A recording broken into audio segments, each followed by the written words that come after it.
Wallis Simpson dubbed Queen Elizabeth the Queen Mother, Cookie. In response, Elizabeth would only call her that woman, or the black sheep. The crown depicted this rivalry, but what truly ignited the tension between them? How did the relationship change over time? And were they really the rivals portrayed on screen? This exploration delves into the subtle conflict between two women whose animosity left an indelible mark on royal history. Imagine painting opposites, and the resulting portraits would resemble Wallis and Elizabeth. Their differences extended beyond mere distinctions. They represented contrasting worlds. This wasn't solely a matter of wealth or royal lineage. While it's tempting to view their story as a clash between established wealth and American ambition, or between the old world and the bold new one, Wallis dedicated her life to earning her place, constantly needing to prove her worth. Elizabeth, conversely, followed the well-trodden path of a British aristocratic daughter, raised with a sense of duty, guided by tradition, and shielded by privilege. To comprehend the subtle tension between these two women, it's essential to examine their beginnings, as their formative years quietly laid the groundwork for who they would become. Let's begin with an unexpected shared element. Both women entered the world amidst a degree of mystery and quiet speculation. In the case of Wallis Simpson, born in Bessie Wallace Warfield, the questions begin with her very conception. It might seem peculiar, but it seems her mother was already expecting when she married Wallis's father. Wallis entered the world on June 19, 1896. However, according to one American newspaper, her parents officially married on November 19, 1895, a mere 7 months before her birth. Wallis herself later asserted that her parents actually married in June 1895, which would better align with the timeline. A subtle but intriguing inconsistency. As for Elizabeth, born Elizabeth Angela Marguerite Bowes-Lyon, the speculation takes a different form. Recall that Edward and Wallis mockingly referred to her as Cookie. This nickname might have been more than just about her physical appearance. It could have been a subtle allusion to rumors surrounding her birth. Her father was officially George Bowes-Lyon, Lord Glamis, and the 14th Earl of Strathmore and Kinghorn. However, gossip long suggested that Elizabeth and her brother David were actually the biological children of a French cook employed by the family. Some have even proposed that her middle name, Angela, with its French origin, hints at this possibility. Naturally, no credible evidence exists to substantiate this theory. It remains within the realm of speculation. Nevertheless, if there was truth to the rumors, the nickname Cookie might have been a more cutting insult than initially perceived. That's where the commonalities end, as the childhoods of these two women could hardly have been more dissimilar. Wallis's father passed away when she was only 1 year old. Despite being born in America, often regarded as the land of independence, women at that time were rarely seen as fully autonomous individuals. Wallis and her mother became entirely dependent on her father's brother, Solomon Davies Warfield, who financially supported them and quietly exerted control over their lives. It was Uncle Solomon who subsequently financed Wallis's attendance at Old Field School, one of the most prestigious and expensive girls' schools in the nation. It was likely there that Wallis recognized something essential. If she intended to achieve something significant, she would need to fight for it. She possessed no title and no fortune. Consequently, she required a strong education and powerful connections. She befriended the daughters of a U.S. senator and of the founders of Kirk's Silverware, one of the most esteemed silverware companies of the era. A classmate once recalled, "She was intelligent, more intelligent than all of us. She resolved to be the best in class, and she was. What about Elizabeth? She was raised in warmth and comfort, surrounded by a large and loving aristocratic family. Even as a young girl, her relatives would tease her for her robust appetite. She remained a notorious sweet tooth well into adulthood, which, as many observed, was reflected in her figure. Wallis, in stark contrast, was fixated on maintaining a slim figure and diligently managed her appearance throughout her life. Before reaching the age of 8, Elizabeth received her education at home through a governess. Subsequently, she attended a school in London and, at 13 years of age, even participated in an academic assessment administered by Oxford. Nevertheless, Elizabeth's childhood concluded prematurely. When she was 14, the First World War commenced, and the family estate, Glamis Castle, was converted into a recovery center for injured troops. Both of our main figures entered matrimony at relatively young ages. However, the marriages themselves could not have been more dissimilar. For Wallis, marriage served as a means of escape, a way to liberate herself from the control of her authoritative uncle. Now, her husband would assume the responsibility for her. Regrettably, that initial husband was a habitual drinker, and the marriage rapidly deteriorated. During this period, Wallis engaged in multiple extramarital affairs, and it is believed that she became pregnant by one of her lovers. Following what was likely a substandard abortion procedure, she may have permanently lost the ability to conceive children. When she ultimately decided to divorce her first husband, her uncle completely disowned her. In his last will and testament, he bequeathed it nothing except a room in a retirement community, confident that was precisely where Wallis would end up. However, by the time her initial marriage dissolved, Wallis already had a second admirer in the picture, Ernest Simpson, who himself divorced his spouse to marry her.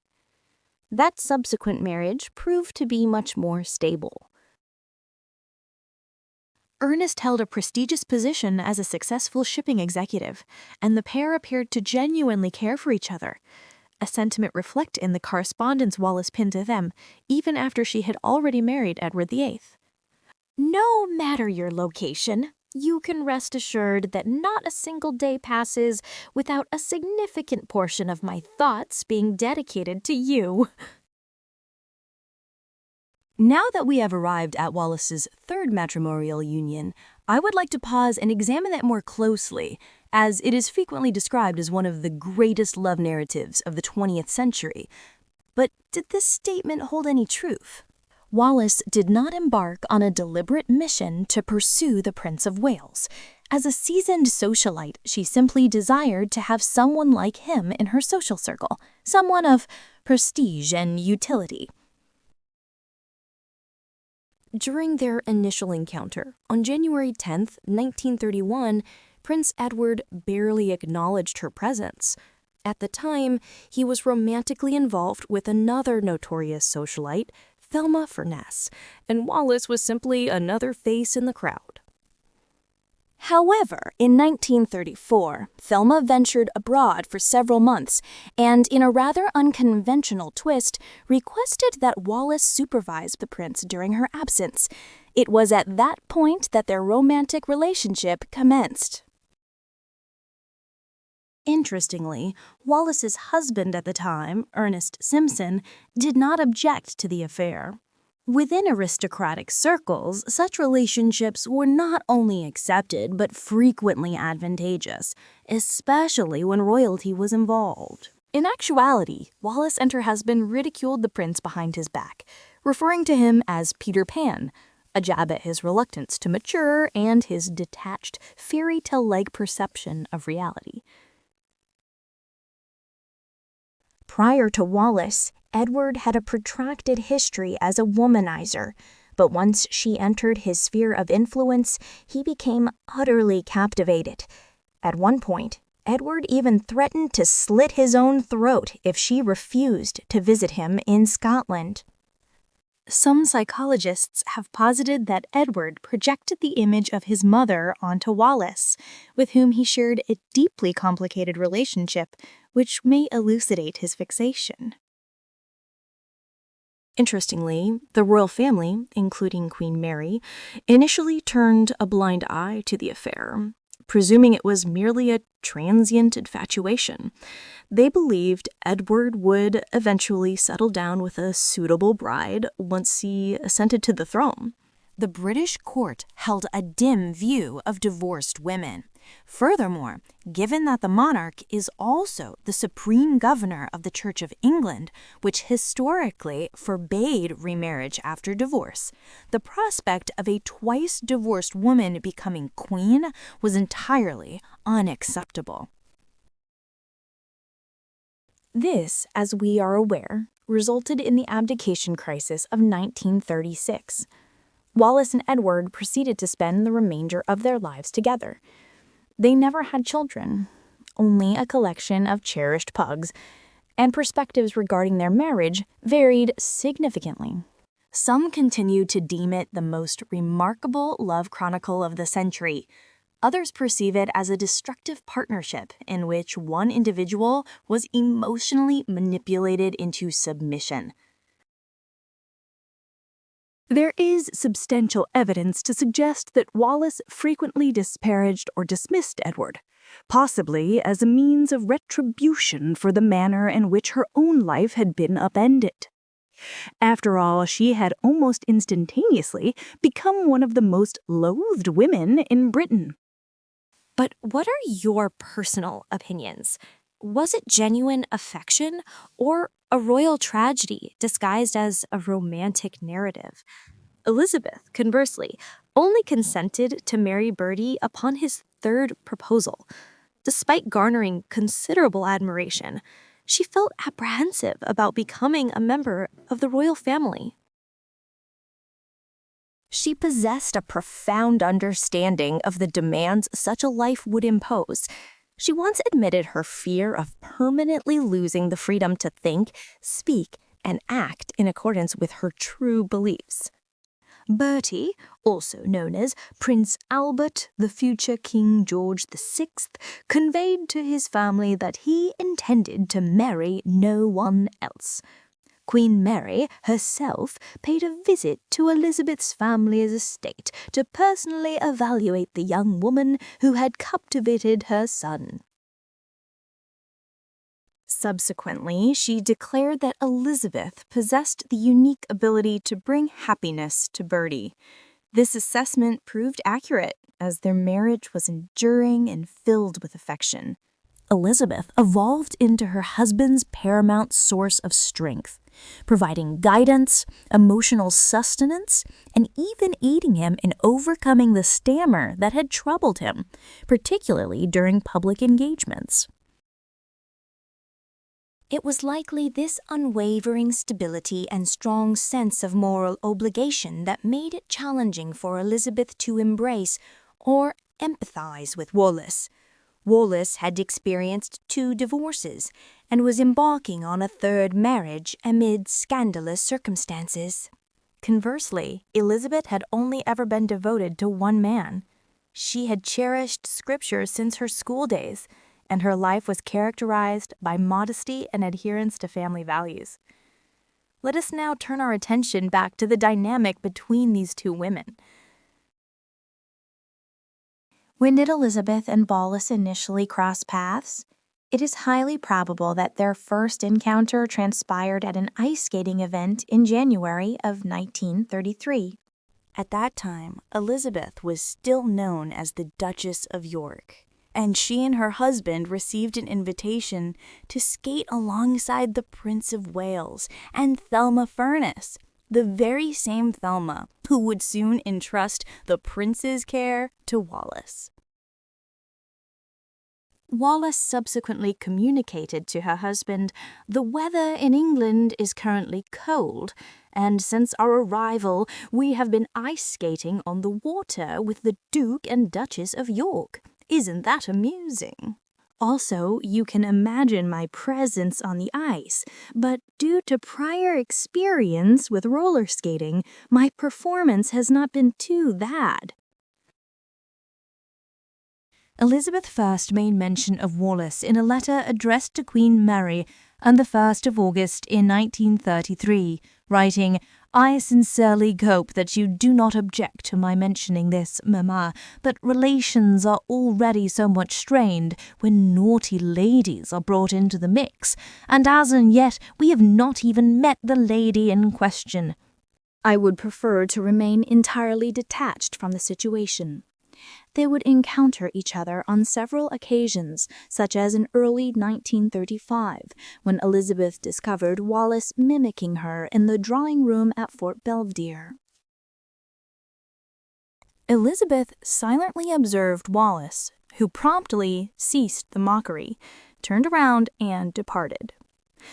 Elizabeth subsequently reciprocated by humorously imitating Wallis, employing an exaggerated American accent.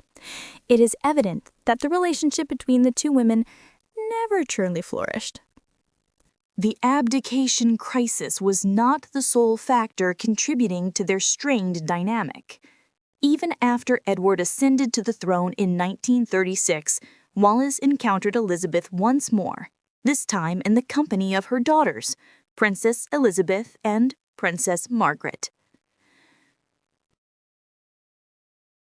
Wallis later recounted they were both so fair-haired, so impeccably behaved, and so radiantly clean that they appeared to have stepped directly from the pages of a storybook.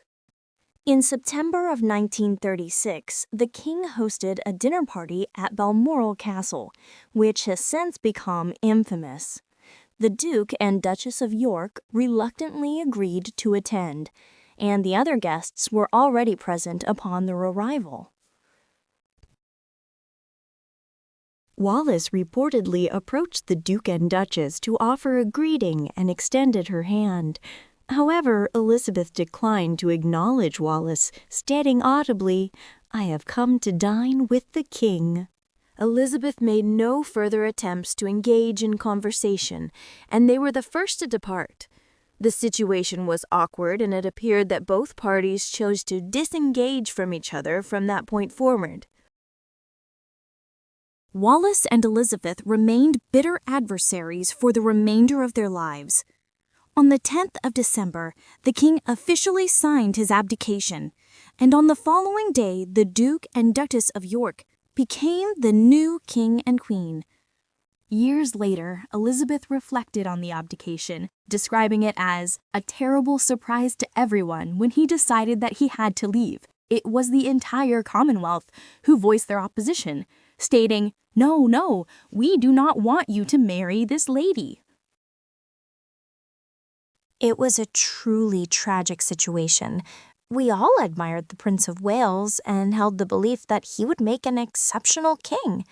The only solace lies in the fact that I believe he found genuine happiness with her. It seems plausible that Elizabeth attributed the blame squarely to Wallis, the woman whom she held responsible for taking the crown away from her husband's brother.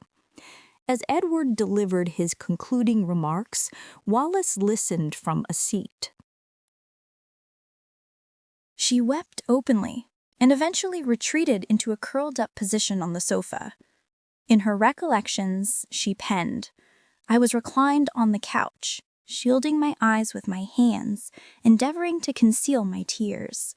Subsequent to his completion, the others quietly departed, leaving me to my solitude.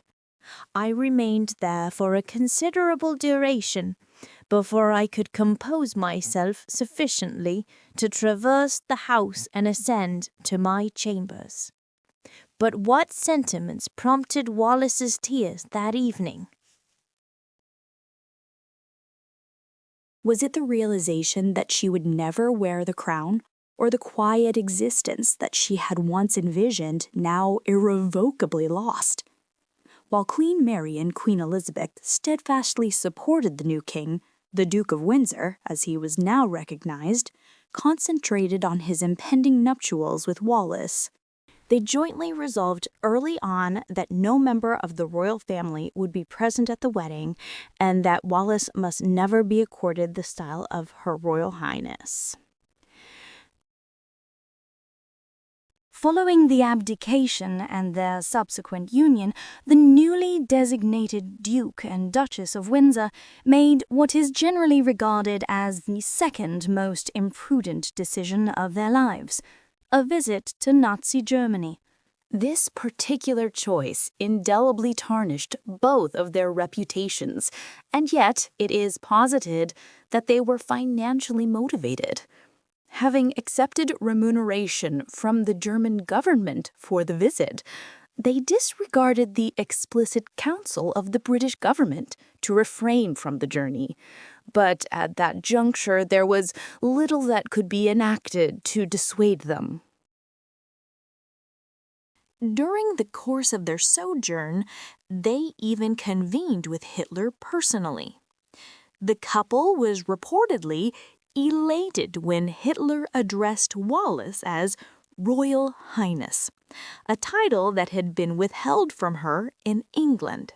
In the second season of The Crown, an entire episode is devoted to the so-called Marburg Files, which consisted of actual documents that implied disturbing connections between Edward and the Nazi regime during the Second World War.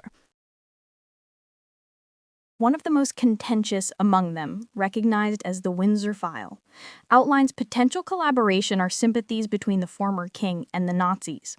To this day, historians remain divided in their opinions, questioning whether the documents expose Edward's genuine allegiance or whether they were manipulated for purposes of political propaganda. The complete truth may forever remain elusive, but one aspect is unequivocally clear.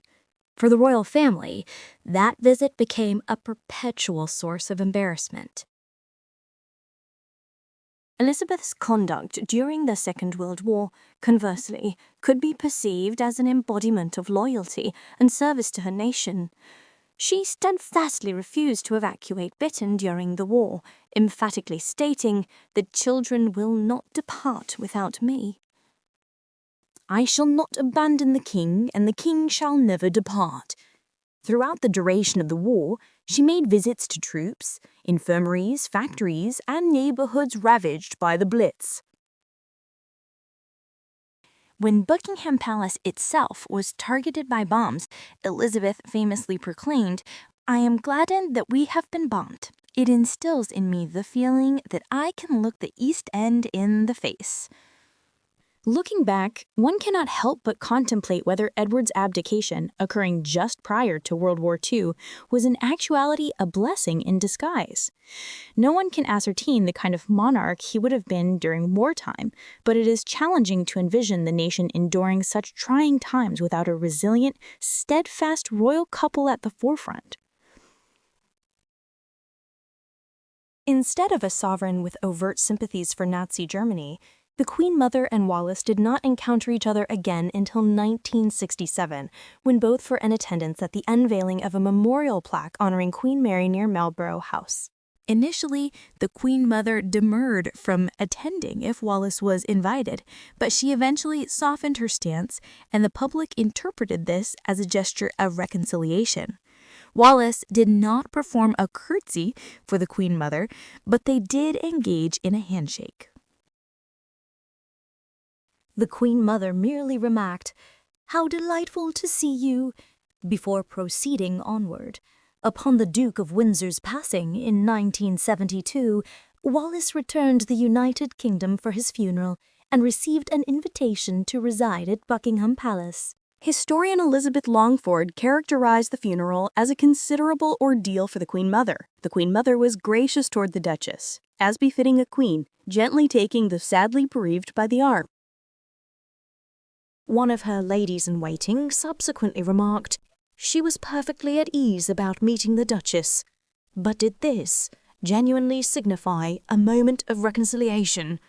Or, deep within, did Elizabeth still hold Wallis and Edward accountable for the path that irrevocably altered everything, for the crown that descended upon her husband's shoulders, a road that ultimately took a toll on him?" In her twilight years, Wallis was afflicted with severe dementia and ultimately lost the capacity for speech. She passed away in 1986 at the age of 89 and was interred beside her husband in the Royal Burial Ground at Frogmore, Windsor. The Queen Mother was present at the somber funeral proceedings. She persevered, surpassing her long-standing adversary by almost 16 years, achieving the distinguished age of 101. Until her final days, she remained one of the most cherished figures within the royal lineage. In these two figures, two fundamentally disparate worlds converged, and neither could genuinely comprehend the other's perspective. Assigning labels of good and bad would be an oversimplification.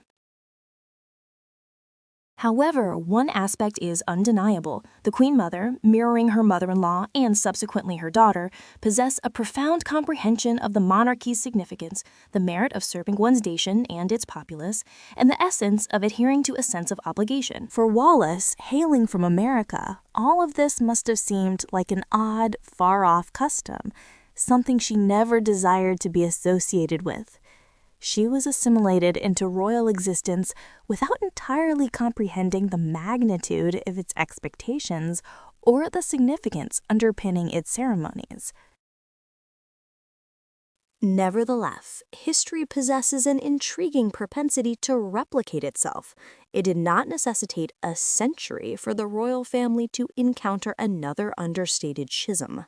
This time it involved Meghan Markle and Catherine, Princess of Wales, two individuals originating from starkly contrasting backgrounds, once more at the nucleus of a royal comparison. Thus, the question arises, whose perspective resonates with you more, Wallis's or the Queen Mother's? It is hoped that this presentation has facilitated a revised understanding of both individuals. Until the subsequent visual presentation, farewell.